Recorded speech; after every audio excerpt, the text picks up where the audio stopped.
ছেড়ে দে মা কেঁদে বাঁচে। প্রস্তুতি ম্যাচে বাজে ব্যাটিংয়ে লজ্জার হার।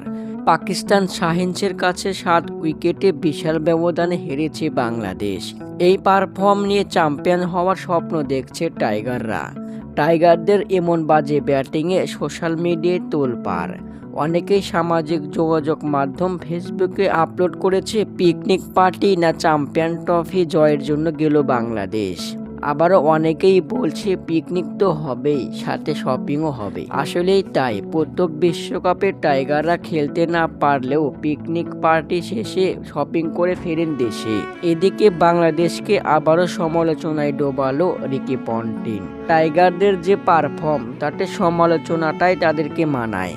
রিকি পন্টিং বলেছেন এবার বাংলাদেশ সেমি খেলতে পারবে না, এমনকি প্রত্যেকটা ম্যাচও হারবে, একটা ম্যাচও জিততে পারবে না তারা। টাইগারদের বাজে ব্যাটিংটাই এবারও ডোবাবে চ্যাম্পিয়ন্স ট্রফিতে। বোলাররা রয়েছেন দুর্দান্ত, ব্যাটাররা রান করতে না পারলে বোলাররা আর কি করতে পারবে? বাংলাদেশ কি পারবে চ্যাম্পিয়ন ট্রফিতে ঘুরে দাঁড়াতে?